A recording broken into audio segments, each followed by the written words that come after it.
سامری۔ حضرت موسیٰ کے زمانے میں قصبہ سامرا کا رہنے والا ایک شخص جس کا قصہ اور ذکر قرآن میں یہ نام 3 بار استعمال ہوا ہے، سورہ طٰہٰ کی آیت 87، 85 اور 95۔ حضرت موسیٰ جب کوہ طور پر گئے تھے اور حضرت ہارون کو بنی اسرائیل کی نگرانی کے واسطے چھوڑ گئے تھے تو اس شخص نے بنی اسرائیل کو بہکا کر بجائے خدا پرستی کے بت پرستی کی طرف مائل کر دیا اور سونے کا ایک بچڑا بنایا جس کے منہ سے آواز نکلتی تھی۔ سامری نے لوگوں کو اس بات پر آمادہ کر لیا کہ تم اپنے زیورات میرے حوالے کر دو، میں انہیں بھٹی میں گلا کر اینٹوں یا سلاخوں کی شکل میں ڈھال دوں گا تاکہ سفر کی روا روی میں اس سونے اور چاندی کو سنبھالنا آسان ہو جائے۔ لیکن جب اس نے ڈھالی ہوئی چیز کو بھٹی سے باہر نکالا تو وہ ایک بچڑے کا دھڑ تھا، یعنی ایک ایسا بچڑا جس سے سونے سے ڈھالا گیا تھا لیکن اس میں جان نہیں تھی۔ جب اس سے ہوا گزرتی تھی تو اس کے اندر سے بھاں بھاں کی آواز نکلتی تھی۔ بنی اسرائیل مصر میں رہ کر چونکہ گوسالہ پرستی کے مرض میں مبتلا رہ چکے تھے، چنانچہ جیسے ہی ان کے سامنے ایک سنہری رنگ کا بولتا ہوا گوسالہ آیا اور پھر سامری نے نہایت ہوشیاری سے ان کو یہ باور کرایا کہ اصل میں یہی تمہارا خدا ہے جو تمہیں مصر سے نکال لایا ہے۔ موسیٰ تو نہ جانے بھول کر کہاں پہاڑوں کی چوٹیوں پر اسے تلاش کرتے پھر رہے۔ داغ دہلوی کہتے ہیں، وہ آنکھیں سامری فن ہیں، وہ لب عیسیٰ نفس دیکھو، مجھی پر سحر ہوتے ہیں، مجھی پر دم بھی ہوتے ہیں۔ طور سینا، کوہ سینا یا طور سینا یا جبل موسیٰ یا کوہ طور، جزیرہ نما سینا مصر کی وہ مشہور پہاڑی ہے جس پر خدا بند تعالیٰ نے حضرت موسیٰ علیہ السلام کو اپنی تجلی دکھائی تھی، جس کے اثر سے حضرت موسیٰ علیہ السلام بے ہوش ہو گئے تھے اور کوہ طور جل کر سرمے کی مانند سیاہ ہو گیا۔ طور وہ پہاڑ ہے جس پر اللہ تعالیٰ نے حضرت موسیٰ علیہ السلام سے کلام فرمایا تھا۔ نہ کلیم کا تصور نہ خیال طور سینا، میری آرزو محمد میری جستجو مدینہ۔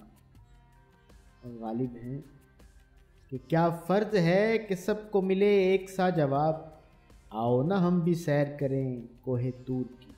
ید بیضا، ید بیضا کی ترکیب عربی زبان کے 2 لفظوں پر مشتمل ہے، ید اور بیضا۔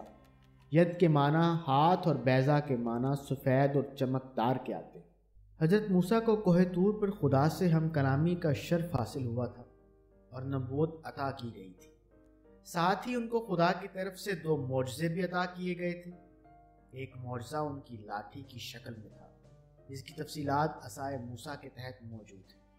دوسرا معجزہ ید بیضا تھا۔ خدا نے حضرت موسیٰ کو حکم دیا کہ اپنے ہاتھ کو گریباں کے اندر لے جا کر بغل سے مس کیجیے، وہ مرض سے پاک، بے داغ اور چمکتا ہوا نظر آئے گا۔ یہ دوسری نشانی ہے۔ حضرت موسیٰ نے جیسے ہی اپنا ہاتھ بغل سے مس کر کے باہر نکالا، وہ سورج کی مانند روشن ہو گیا اور اس سے روشنی پھوٹنے لگی۔ دست سفید، دست کلیم، دست موسیٰ، اس تلمی سے بننے والے مختلف مرکبات کا استعمال ان اشعار میں دیکھیے۔ نہ پوچھ ان خرقہ پوشوں کی ارادت ہو تو دیکھ ان کو، ید بیضا لیے بیٹھے ہیں اپنی آستینوں۔ اور ولی کہتے ہیں، خوبیے اعجاز حسن یار گر افشا کروں، خوبیے اعجاز حسن یار گر افشا کروں، بے تکلف صفائے کاغذ ید بیضا کروں۔ عصائے موسیٰ، موسیٰ بن عمران کے ہاتھ کی لکڑی جس میں یہ معجزہ تھا کہ فرعون کے سائروں کے مقابلے میں سانپ یا اژدہا بن گئی تھی۔ اس عصا یا ڈنڈے کا ذکر کتاب مقدسہ قرآن مجید میں موجود ہے۔ موسیٰ نے خدا کے حکم سے اپنی لاٹھی کو بحر کلثم کی لہروں پر مارا، دریا پھٹ گیا اور موسیٰ کے پیروکاروں کو راستے دے دی۔ موسیٰ کی قوم پار ہو گئی۔ اس کے تعاقب میں فرعونی لشکر بھی ان راستوں پر چل پڑا۔ خدا کا حکم ہوا، وہ راستے پھر اپنی پہلی سی حالت میں لوٹ آئے اور فرعونی لشکر ڈوب گیا۔ بے معجزہ دنیا میں ابھرتی نہیں قومیں، جو ضرب کلیمی نہیں رکھتا وہ ہنر کیا۔ ہزار چشمے تیرے سنگ راہ سے پھوٹے، خودی میں ڈوب کر ضرب کلیم پیدا کر۔ فرہاد، فارسی رومان شیریں فرہاد کا ہیرو، شیریں کا عاشق، خسرو پرویز کا رکیب جو ایک نہر جوئے شیر کھودنے پر معمور کیا گیا تھا۔ شیر کہتے ہیں دودھ کو۔ شیریں کی موت کی جھوٹی خبر پا کر تیشے سے سر مار کر مر گیا۔ ادب میں اس کی طرف بطور عاشق جاں باز اکثر تلمی کی جاتی ہے، کوکن بھی اسے کہا جاتا ہے۔ میر کا یہ شعر دیکھیے کہ میرے سنگ مزار پر فرہاد، میرے سنگ مزار پر فرہاد، رکھ کے تیشہ کہے ہے یا استاد، غالب گویا ہوئے تیشے بغیر مر نہ سکا کہو کن اسد، سرگشتہ خمار رسوم قیوب تھا۔ فیض بولے ہم سہل طلب کون سے فرہاد تھے، لیکن اب شہر میں تیرے کوئی ہمسا بھی کہاں ہے۔ منو سلوہ۔ فرعون کے قہر سے بچنے کے بعد بنو اسرائیل نے حضرت موسیٰ سے پہلا مطالبہ پانی کا کیا۔ حضرت موسیٰ نے ایک چٹان پر اپنا عصا مارا اور 12 قبیلوں کے لیے پانی کے 12 چشمے جاری ہو گئے۔ اس کے بعد بنو اسرائیل نے کھانے کا مطالبہ کیا۔ موسیٰ نے خدا سے دعا کی، ان کی دعا قبول ہوئی۔ صبح ہوئی تو بنو اسرائیل نے دیکھا کہ زمین اور درخت کے پتوں پر جا بجا سفید دانے کی طرح شبنم کی صورت میں آسمان سے کوئی چیز برس کر گری ہوئی۔ کھایا تو نہایت شیریں حلوے کی مانند تھی، یہ من تھی۔ دن میں تیز ہوا چلی تو بٹیریں زمین پر آ کر پھیل گئیں۔ بنو اسرائیل نے بآسانی ان کو پکڑ لیا اور بھون کر کھانے لگے۔ یہ سلوہ تھا۔ من کا ذائقہ شیریں تھا اور سلوہ کا نمکین۔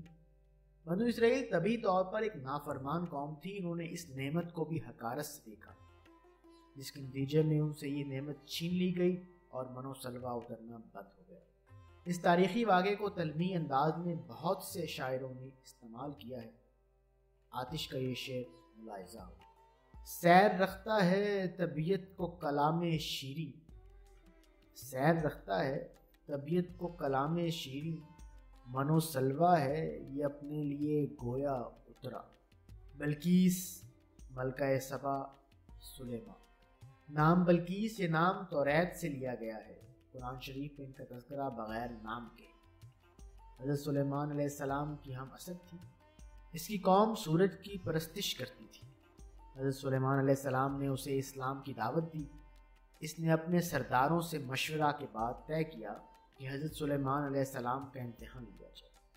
اگر وہ سچے پیغمبر ہوں تو ان کا مذہب اختیار کیا جائے۔ چنانچہ جب اسے یقین ہو گیا کہ حقیقت میں پیغمبر ہیں تو اس نے خود ان کے پاس جا کر ایمان لانے کا فیصلہ کیا۔ ملکہ سبا کے حضرت سلیمان علیہ السلام کے پاس پہنچنے سے قبل حضرت سلیمان نے ملکہ سبا کا تخت منگوانے کی خواہش کا اظہار کیا تو آصف بن برخیہ جو سلیمان کا وزیر تھا، اس نے کہا کہ میں آنکھ جھپکنے سے پہلے اس کو لا سکتا ہوں، جسے ان کے پاس دیکھ کر اس کا اعتقاد اور بھی پختہ ہو گیا اور وہ اپنی قوم کے ساتھ ایمان لے آئے۔ ناصر کاظمی بولے یوں تیرے حسن کی تصویر غزل میں آئے، جیسے بلقیس سلیمان کے محل میں آئے۔ آپ کے وقت اور توجہ کا شکریہ۔ ملتے ہیں اگلی ویڈیو میں۔ خدا حافظ۔